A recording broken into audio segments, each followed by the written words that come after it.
Le dispositif détecteur d'alcool, DDA, WR3, est équipé d'un récepteur qui est utilisé pour fournir des échantillons d'haleine. Il a un connecteur qui mène aux composantes internes du système. Le récepteur nécessite des embouts buccaux qui sont disponibles à votre centre de service. Branchez et débranchez le récepteur. Pour brancher le récepteur, alignez la flèche verte du connecteur du récepteur sur la ligne verte du connecteur du véhicule. Si l'alignement est effectué correctement, le récepteur se branchera facilement avec très peu d'effort. Ne pas essayer de forcer les connecteurs l'un contre l'autre s'ils ne sont pas alignés correctement. Cela pourrait endommager le connecteur, vous mettant dans l'impossibilité d'utiliser le système et dans une situation où votre véhicule immobiliserait. Pour débrancher le récepteur, tenir le connecteur par la prise et tirer doucement vers l'arrière. Le mécanisme de blocage qui maintient votre récepteur branché va se désengager et le connecteur glissera facilement vers l'extérieur. Ne pas tenter d'enlever le connecteur par le câble car ça peut endommager les connecteurs ou le câble, ce qui pourrait entraîner des frais supplémentaires. Insérez l'embout buccal. Lorsque vous enlevez un nouvel embout buccal de son sac en plastique, assurez-vous de déchirer le sac avec la main ou en le coupant. Souvent, lorsque l'embout buccal est enlevé du sac en plastique en le poussant à travers le sac, un petit morceau de plastique reste pris à l'intérieur de celui-ci. Lorsqu'un échantillon d'haleine est fourni, le morceau de plastique va se loger à l'intérieur du récepteur, ce qui peut entraîner un mauvais fonctionnement. Cela pourrait entraîner une visite de service non prévue et des frais applicables. L'embout buccal devrait s'insérer au-dessus du récepteur avec facilité. Fournir un échantillon d'haleine. Notez bien, ne pas mettre le contact. Vous devez d'abord fournir un échantillon d'haleine.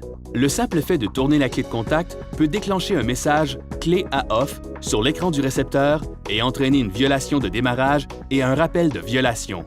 Après avoir branché le récepteur et inséré un embout buccal, ne pas tenter de test avant que l'appareil ait terminé sa séquence de mise sous tension. Cela peut mettre jusqu'à 3 minutes par temps froid. Le récepteur affichera « Attendez » et le voyant de statut clignotera en jaune. Si le DDA est branché, mais est passé en mode sommeil, remettez sous tension en appuyant sur le bouton de droite. Ou bien, vous pouvez tourner la clé entre la position On et Off. Attendez que le message « Prêt, soufflez » s'affiche avant de faire un test. Le voyant de statut passera au vert. Vous ne devriez pas manger, boire, fumer, ni utiliser de rince-bouche au moins 15 minutes avant de faire un test.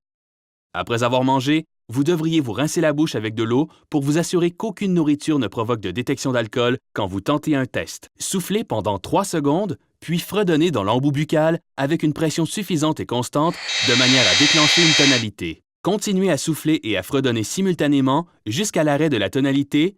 Vous ressentirez un déclic dans le récepteur et un bip sera émis. L'écran affiche un message « Attendez » pendant quelques secondes alors que l'échantillon est analysé. L'échantillon d'haleine sera abandonné si vous ne soufflez pas suffisamment fort, pas suffisamment longtemps, trop fort, fredonnez trop silencieusement ou trop tard. Si l'échantillon est abandonné, le récepteur affichera la raison pour laquelle le test est abandonné et le voyant de statut passera au rouge. Après quelques moments, le récepteur affichera « Attendez » suivi de « Prêt soufflé » une fois que le récepteur est prêt pour un autre échantillon. Le voyant de statut clignotera en jaune puis passera au vert. Les résultats du test détermineront si oui ou non vous pouvez démarrer le véhicule.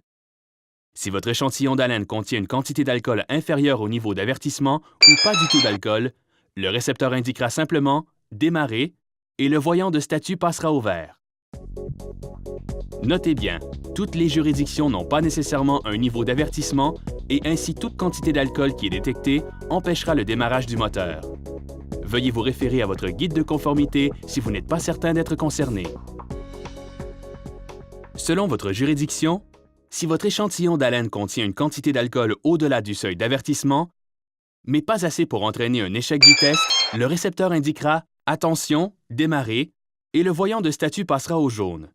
Si vous savez que votre niveau d'alcool augmente lorsque vous recevez un « Attention », ne démarrez pas le moteur car il est improbable que vous réussissiez un test de confirmation et il serait risqué de conduire. Si votre échantillon contient une quantité d'alcool au-dessus du niveau d'échec, le récepteur indiquera un message « Patientez » avec un minuteur affichant le nombre de minutes que vous devez attendre avant de tenter un autre test. Le voyant de statut va passer au rouge. Si un résultat échoué consécutif suit, le délai d'immobilisation sera prolongé. Veuillez noter que dans certaines juridictions, le fait d'obtenir plusieurs échecs est considéré comme une violation du programme.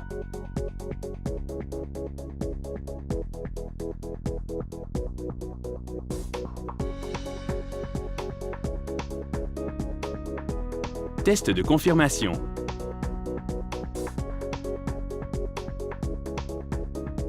Des tests de confirmation successifs aléatoires sont exigés lorsque le moteur est en marche. L'affichage indiquera « Test requis », le voyant de statut clignotera en jaune et un bip double sonnera. Le premier test de confirmation survient dans les 5 à 15 minutes après avoir démarré le véhicule. Les tests de confirmation ultérieurs interviennent à des intervalles allant jusqu'à 45 à 60 minutes. Suite à une demande de test de confirmation, veuillez arrêter votre véhicule sur le côté de la route et passer un test réussi avant de reprendre le volant. La procédure de test de confirmation est la même que celle d'un test initial. Soufflez pendant 3 secondes, puis fredonnez tout en soufflant avec une pression suffisante et constante pendant une durée totale de 5 secondes approximativement jusqu'à la fin de la tonalité. Un bip sonnera et vous entendrez un déclic dans le récepteur. L'affichage indique « Attendez ». Le résultat est indiqué par la voix d'un message, d'un voyant et d'une tonalité. Si un test de confirmation n'est pas réussi dans les 3 à 8 minutes suivant la demande, le DDA enregistrera un état de violation de temps. Violation de temps s'affichera et le voyant de statut clignotera en jaune, accompagné d'une indication visuelle et de tonalité d'avertissement. Si le test n'est pas réussi ou le moteur n'est pas coupé et le bouton droit appuyé dans les 2 à 3 minutes supplémentaires, le DDA enregistrera un rappel de violation de temps. Un rappel de violation de temps peut être considéré comme une violation du programme. Un rappel de service indiquera une date 5 jours plus tard et l'affichage indiquera violation numéro 5, accompagné de la date maximale à laquelle vous pourrez conduire le véhicule avant une immobilisation permanente. Le nombre exact de minutes dont vous disposez pour effectuer le test de confirmation dépend de votre juridiction. Veuillez vous référer à votre guide de conformité si vous avez un doute. Si un résultat échoué se produit, l'affichage indiquera « Rangez-vous et arrêtez moteur », le voyant de statut clignotera en rouge, une tonalité résonnera et vous aurez 3 minutes pour vous ranger et couper le moteur. Le fait de ne pas arrêter le moteur dans la période de 3 minutes supplémentaires déclenche une violation. Le rappel de service se réinitialise sur 5 jours et l'affichage indique « Violation numéro 6 », accompagné de la date au plus tard à laquelle vous pouvez conduire le véhicule avant une immobilisation permanente. Notez bien, n'appuyez pas sur le bouton droit sans couper le moteur. Si vous faites cela, la tonalité d'avertissement retentira.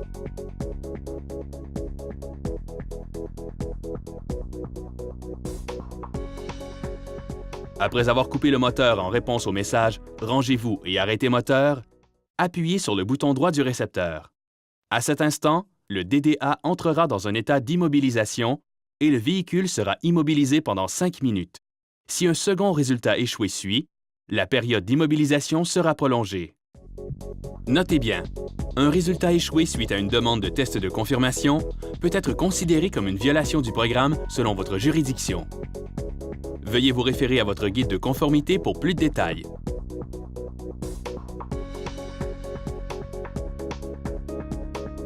Fonction redémarrage.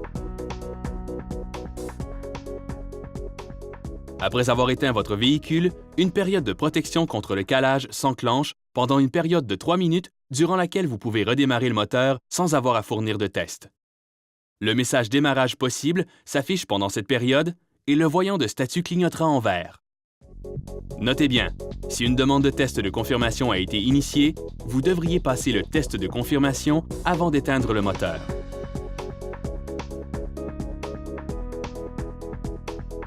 Mode sommeil.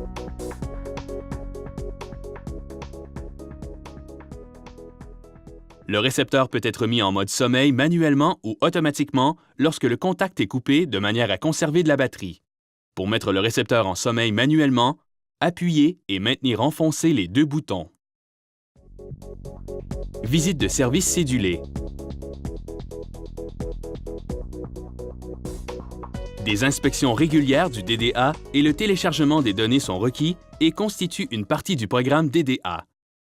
7 jours avant une date de visite de service prévue et après chaque test de confirmation, l'affichage indique RV prévu avec la date et heure à laquelle une visite de service de routine est requise. Celui-ci apparaît chaque fois que le DDA est mis sous tension ainsi que pendant 3 minutes après que le moteur est coupé. Si le véhicule n'a pas été inspecté à la date de service, l'affichage indiquera RV manqué et la date maximale à laquelle vous pouvez conduire le véhicule avant une immobilisation permanente.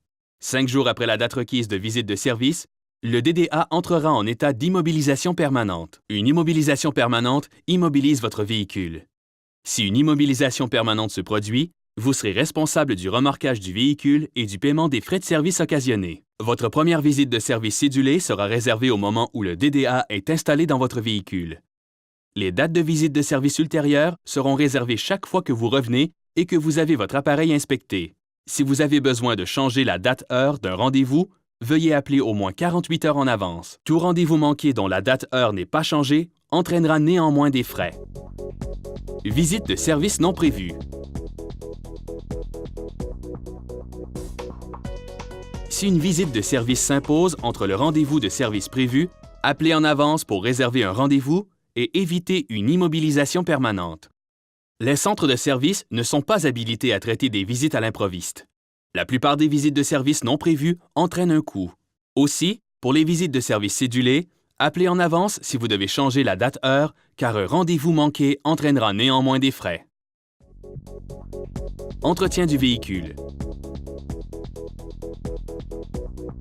Tout entretien effectué sur un véhicule qui pourrait nécessiter le débranchement de la batterie ou créer une violation de démarrage entraînera l'enregistrement d'une violation du programme.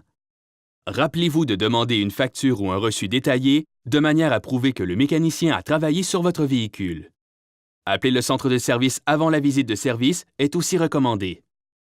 Le fait de déconnecter la batterie du véhicule pendant plus de 15 minutes ou 3 occurrences de mise hors tension d'une durée de 5 minutes ou plus va déclencher un rappel de violation.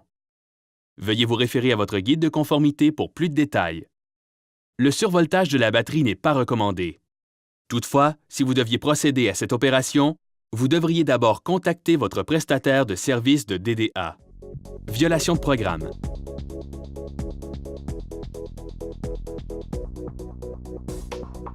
Les termes des violations du programme varient d'une juridiction à l'autre. Veuillez vous référer à votre guide de conformité pour plus de détails sur ce qui constitue une violation de programme dans votre zone géographique. Précautions.